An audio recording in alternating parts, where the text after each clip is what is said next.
Bonjour les amis, bienvenue dans cette nouvelle vidéo consacrée au développement des applications modernes, robustes avec Gipster.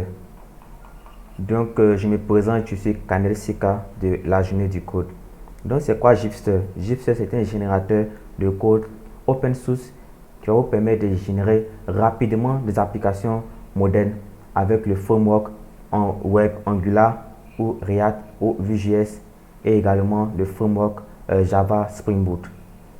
Donc, pour tous ceux qui sont curieux comme moi, je vous invite à aller regarder la documentation de Gipster qui est vraiment très intéressant et qui contient pas mal d'éléments qui vont vous permettre vraiment de créer des applications très robustes. Donc, avant d'utiliser Gipster, vous devez installer le CLI de Gipster. Donc, pour ça, vous allez sur le site officiel de Gipster. Il y a une rubrique réservée à l'installation du CLI. Sans plus tarder, on va rentrer dans le code et commencer à générer notre application.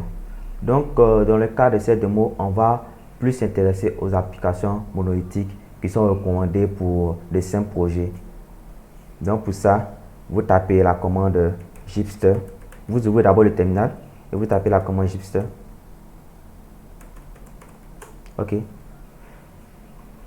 Ok, donc là, je tiens à préciser que nous utilisons la version 7.0.1, mais il y a aussi la version 7.3.1 qui est disponible, donc vous pouvez télécharger cette version-là. Pour la mettre à jour, c'est simple, npm install g générateur Gipster pour mettre à jour. Donc, on nous pose la question de savoir si on souhaite créer une application monolithique. Oui, on va sélectionner. On va donner le nom de notre application. On va l'appeler démo Gipster. Est-ce que notre application est réactive avec Spring Web Flux? Non, on va pas prendre les applications réactives. On va donner le package name ci.jdcode. L'authentification, on va sélectionner JWT authentification avec les tokens. Mais vous avez la possibilité d'utiliser aussi Keycloak, voilà, en sélectionnant la deuxième option, ou les sections en sélectionnant la troisième option. Nous, dans notre cas, on va sélectionner la première option, utiliser seulement que les stateless avec token. La base de données, on va utiliser une base de données SQL. Quelle base de données on veut utiliser en production? On va sélectionner SQL. Vous pouvez utiliser, on va sélectionner plutôt PostgreSQL. Vous pouvez utiliser MySQL, MariaDB, Oracle ou Microsoft SQL Server. Pour le développement, on va rester sur du SQL. Ok. Est-ce qu'on souhaite gérer la mise en cache? Dans notre cas, non. Donc, on va sélectionner nos caches. Ok. Pour le gestionnaire des dépendances, on va prendre Maven. Vous pouvez utiliser Gradle. Ok. Pour la registrer, est-ce qu'on souhaite utiliser pour configurer non. On va sélectionner non. Est-ce qu'on souhaite rajouter d'autres technologies? Non. On va appuyer Entrée. Pour le front-end, est-ce qu'on souhaite avoir un client pour le front-end? Oui. On va sélectionner Angular. Vous pouvez utiliser React ou Vue.js. Est-ce qu'on veut générer l'interface de l'admin? Cliquez sur oui. Ok. Donc, à ce niveau, le thème, j'aime plus la couleur noire, donc je vais sélectionner Darkly. Ok, Dark. Est-ce qu'on souhaite rajouter, on souhaite activer l'internationalisation? Si tel est le cas, vous cliquez sur oui. Dans notre cas, on va sélectionner non. La langue par défaut, l'anglais. Ok. Pour les tests, par défaut, Gipster rajoute JUnit pour les tests. Donc, si vous souhaitez rajouter d'autres frameworks pour les tests, vous avez le choix en Cypress, en Protector Cucumber et puis Gatline. Donc nous dans le cas, on va laisser Jununit par défaut. Est-ce qu'on souhaite rajouter d'autres générateurs à partir de la marketplace Egypte? Non, on clique sur non. Et voilà, c'est tout. Donc après avoir répondu plutôt à ces questions-là, Gypster va générer notre application. Donc c'est vraiment très simple et vous allez voir que c'est du code vraiment de qualité parce que c'est derrière c'est les personnes vraiment qui ont une expertise en Java, en Angular, en React, en Vue.js qui sont assis et qui ont développé ce puissant générateur là. Donc on va attendre que npm installe les dépendances et on pourra lancer notre application.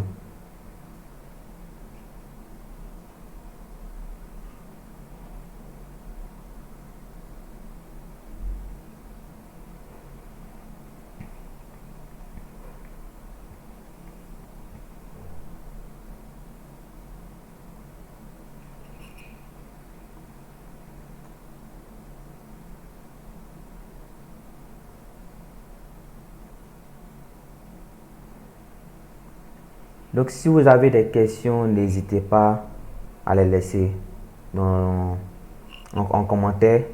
Et je vous invite également à vous abonner sur la page Facebook de la Journée du Code et à rejoindre aussi le groupe Telegram de la Journée du Code pour pouvoir échanger sur plusieurs thématiques. Donc vraiment, je vous invite à rejoindre cette communauté-là qui essaie vraiment d'élever le niveau.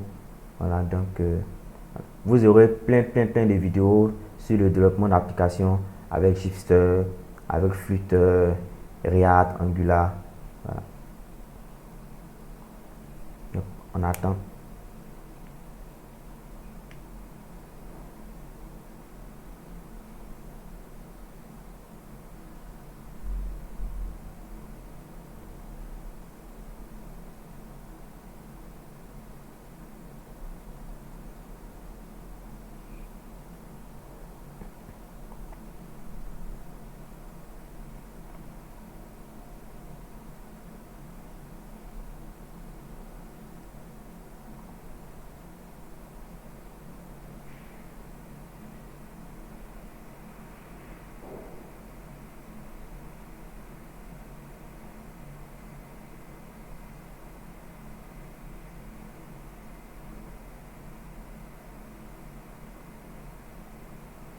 Ok.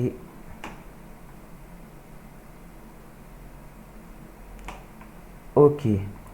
Là, c'est bon. Donc, on a fini de générer notre application. On a installé, on a téléchargé également les dépendances. Donc, on va l'ouvrir dans notre IDE et lancer. Donc, pour l'ouvrir dans l'IDE, je vais utiliser ici IntelliJ. Donc, pour ça, je fais addier pom.xml.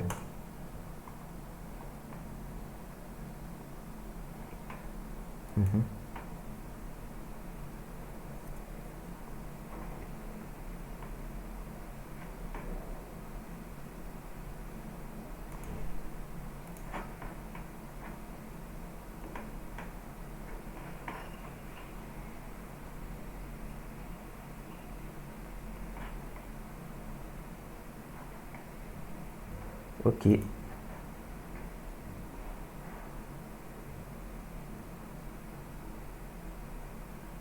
on attend qu'il finisse l'indexation.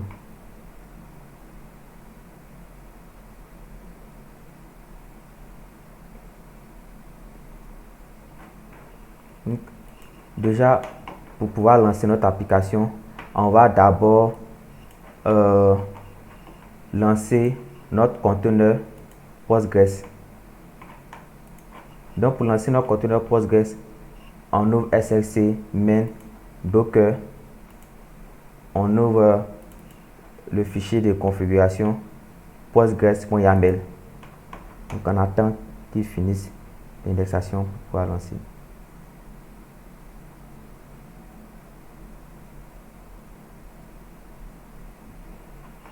Ok, là c'est bon. Donc, je clique ici pour pouvoir lancer le service.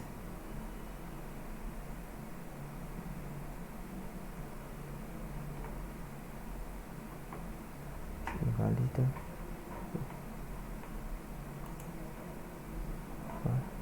Qu'est-ce qu'il raconte là? Attends.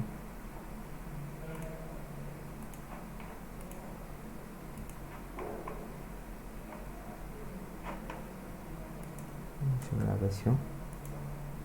Je lance. Ok, donc ce qu'on va faire, on va lancer directement à partir du terminal. Copier. Ok. Donc, ls cd ssc cd main ls. Ok, cd docker. Ok, ls. Ok, donc là il fait docker compose -f. Donc Postgres et up.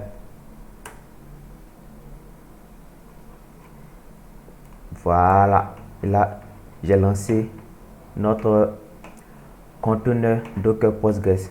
On va maintenant lancer l'application.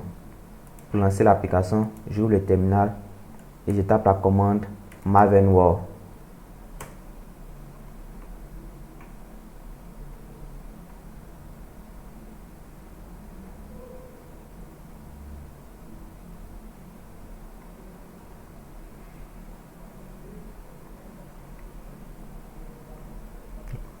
On attend. Donc cette commande là, elle va permettre de build notre backend qui a été développé avec le framework Spring Boot, l'exécuter. Elle va permettre également de build notre front-end. Dans notre cas ici, on a utilisé Angular et l'exécuter également.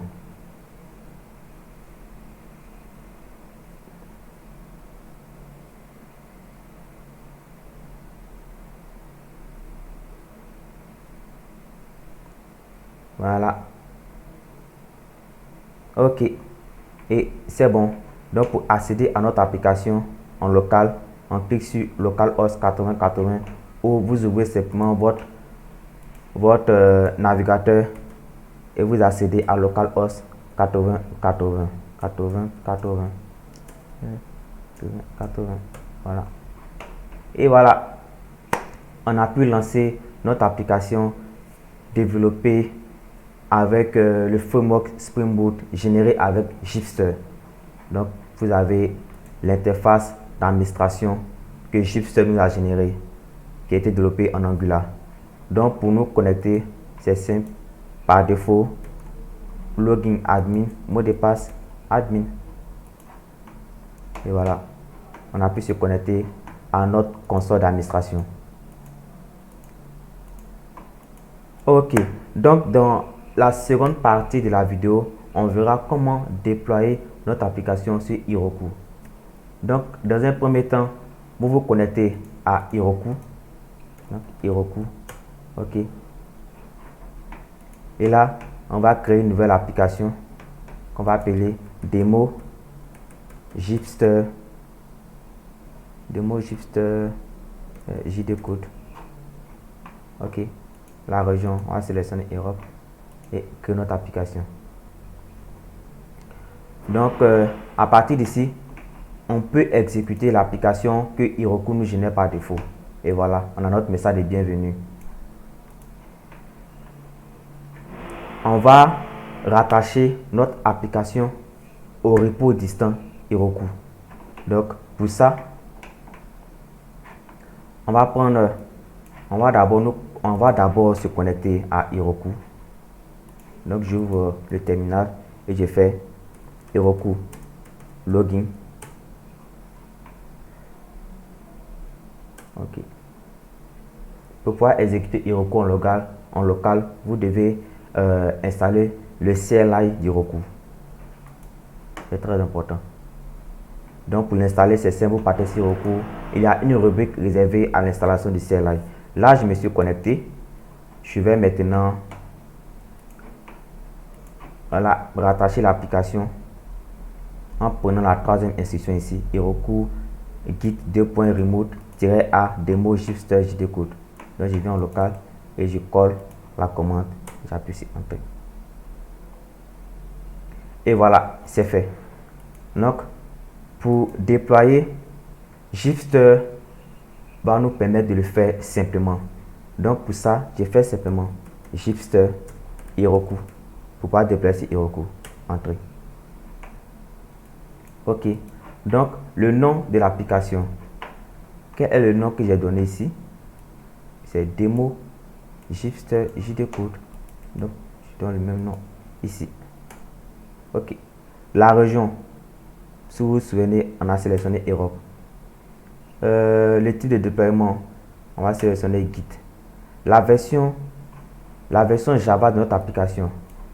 Dans la version 7 de Gipster, la version par défaut est la version 11 de Java que Gipster utilise. Donc ici, on sélectionne par défaut le 11. Ok. Donc, il va rajouter les fichiers de configuration pour pouvoir déployer sur Heroku. Qu'est-ce qu'il dit? Commande create limite. Ah, ok. Ok, on a déjà ça. Ok, on a déjà atteint le nombre limite de comptes qu'on peut créer sur Heroku pour l'offre free.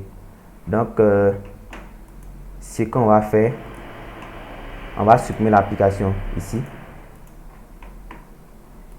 On va supprimer l'application ici et laisser Gipster s'en charger.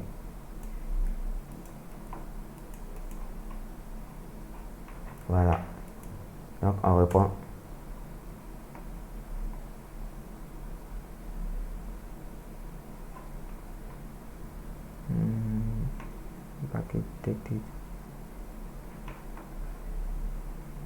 Pour créer forcer yo.rc.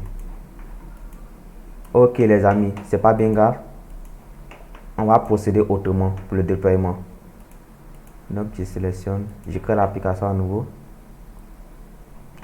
Donc on peut le faire en utilisant Gipster ou on peut le faire en procédant autrement. Donc je vais montrer la deuxième méthode dans le cas de la démo. Donc ici je fais git add. Ok, je fais git commit -m deploy to Heroku.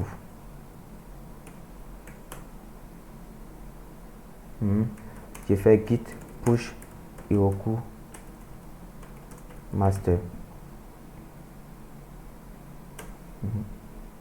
Oh, je me suis trompé. Heroku, voilà, et master.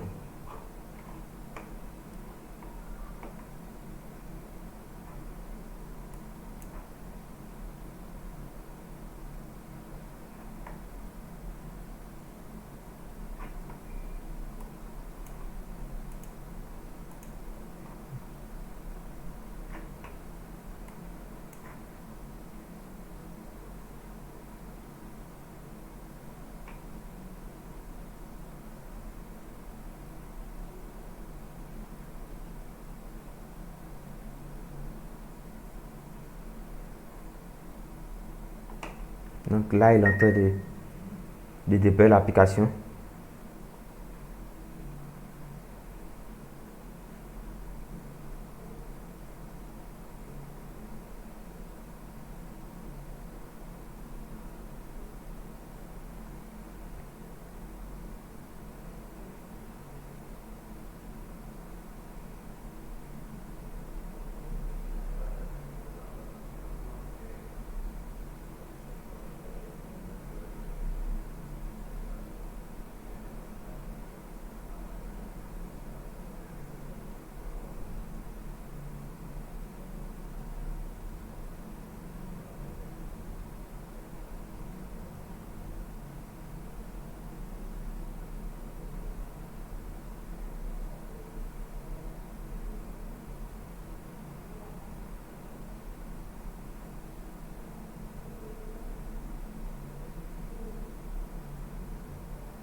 On attend, on attend.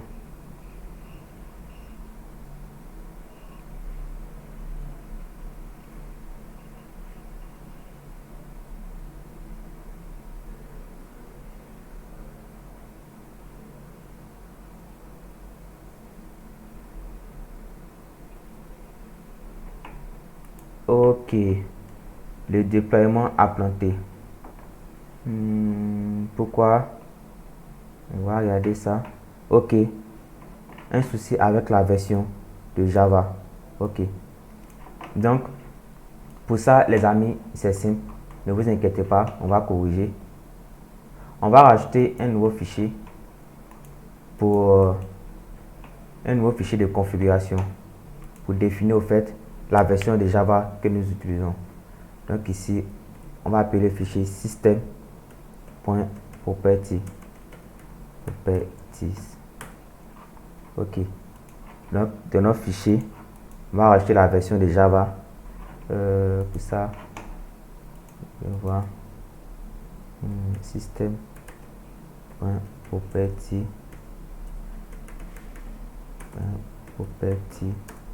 Java example. Ok, regarde ça. Java Heroku. On va voir comment gérer ce bout là.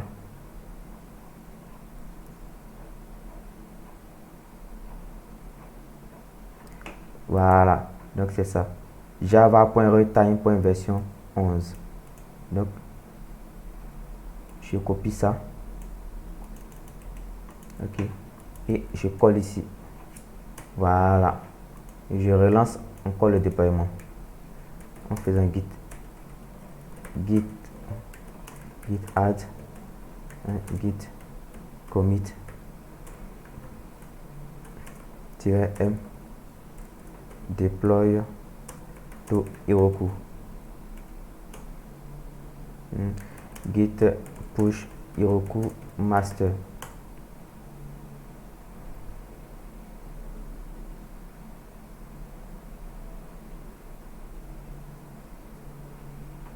Voilà, regardez ici, regardez, Java app detected. Voilà, il a détecté la version 11 de Java, donc c'est bon. On va suivre encore le déploiement. Donc croisons les doigts, normalement ça doit marcher.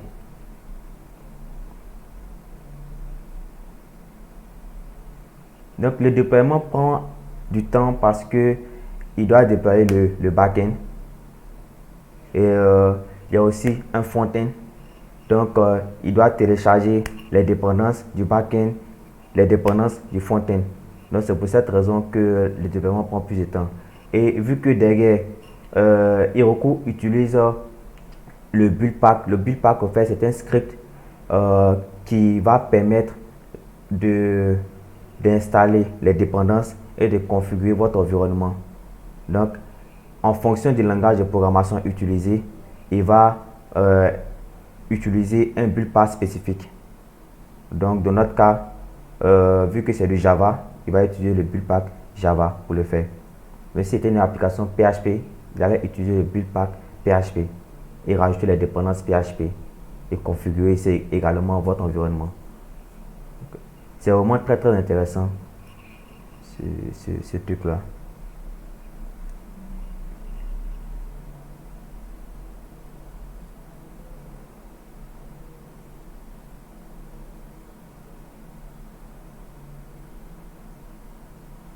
Donc, on attend, on attend.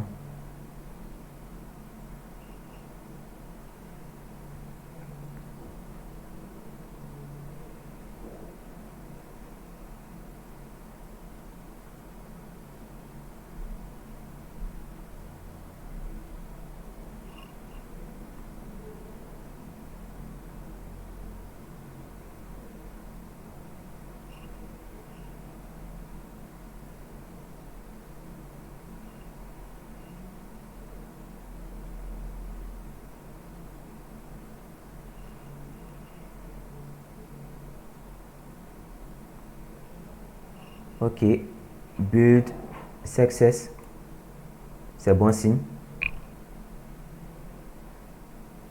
Il a détecté que c'est une application web, c'est bon.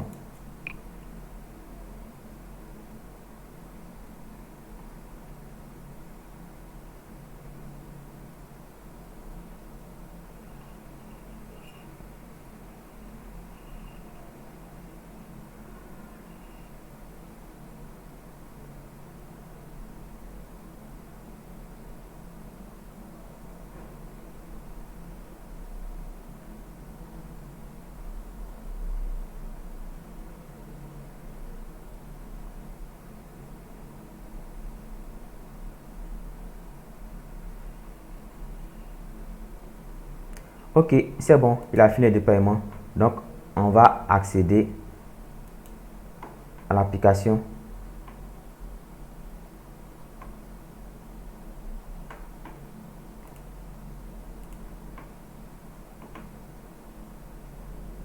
Là, on attend.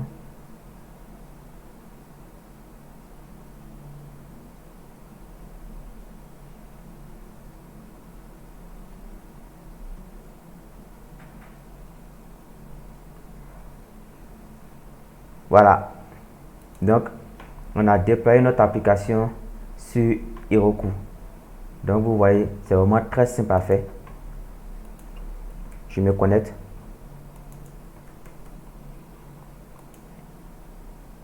Voilà, j'ai pu me connecter. Et je peux accéder à la console d'administration de Gipster. Vous voyez, j'ai accès aux métriques. C'est vraiment très intéressant.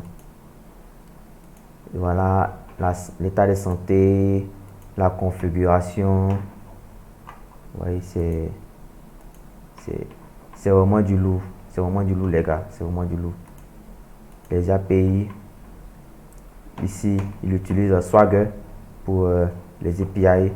C'est vraiment très intéressant. Donc, merci d'avoir regardé cette vidéo. N'hésitez pas à laisser des commentaires et à vous abonner également sur les pages de la journée du code. Donc, on se donne rendez-vous très prochainement pour une nouvelle vidéo sur le développement d'applications en utilisant le framework Gipster. Merci et à très bientôt.